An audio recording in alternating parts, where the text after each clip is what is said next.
On this LAFC Weekly, we focus solely on CONCACAF Champions League, taking a look at our first leg last week versus Vancouver and previewing our home leg tomorrow.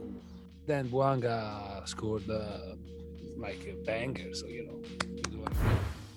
After a pretty close half, LAFC managed 3 goals in 10 minutes between the 55th and 65th minute to take a 3-0 lead home for the second leg of this Champions League round. Bouanga bagged a brace and was the catalyst for Opoku's goal as well. If you're counting, that's now 5 goals in Bouanga's first 3 CONCACAF Champions League games. Dude is on fire.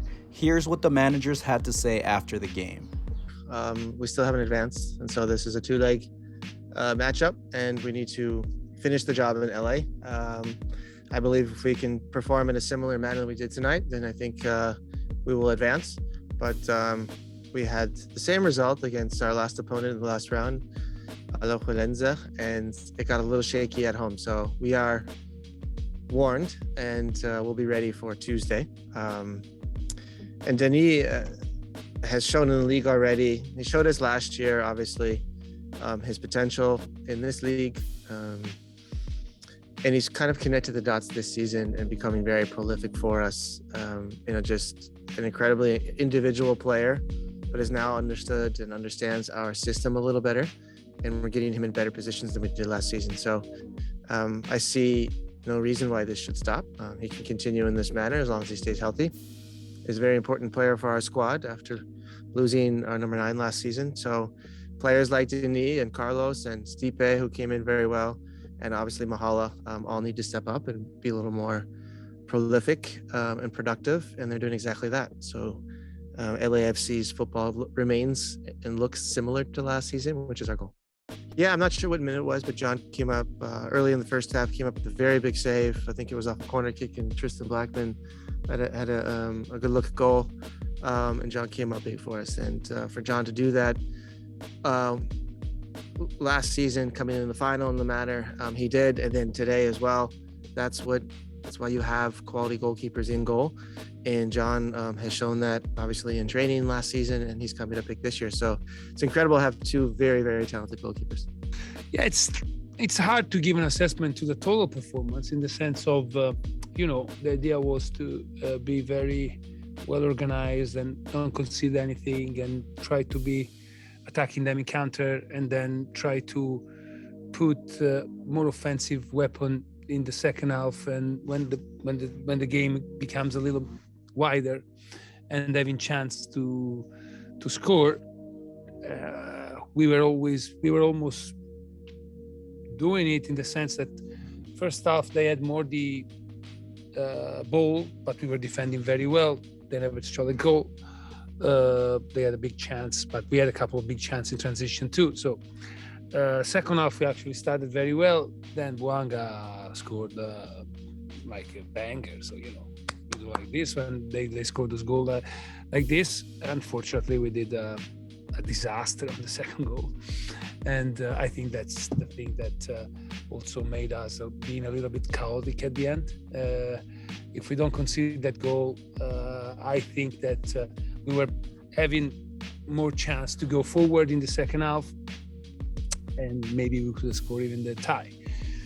What I like, the fact that we never stopped. We wanted to score. We knew that scoring a goal could probably brought chance to score the second. We had the chance with Simon. We had the chance with the cross with Ranko ball in the box. Of course, they had chance too. We were pushing, and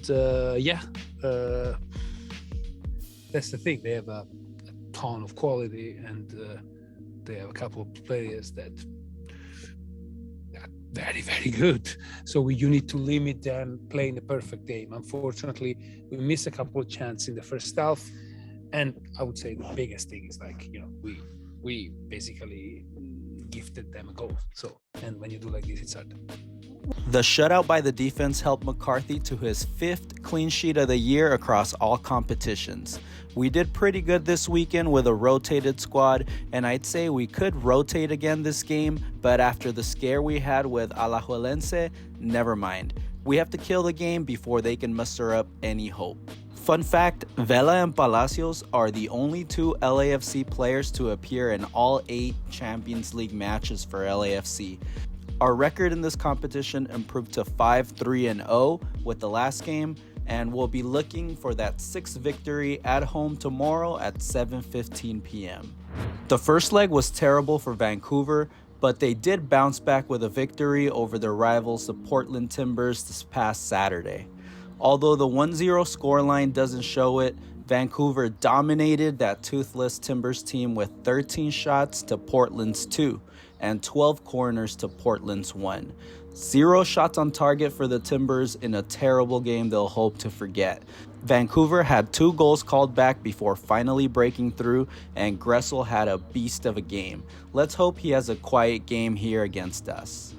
We're ending this video with Aaron Long's CONCACAF Save of the Year candidate entry. He didn't know much about this save, but he does know that hitting the like button helps other LAFC fans find videos like this one, so be like Aaron Long and smash the like button. It's much appreciated. I'll be recapping our league game versus Austin and previewing this weekend's Clásico Angelino later this week, so check back later or subscribe to get notified. Till then, stay posted.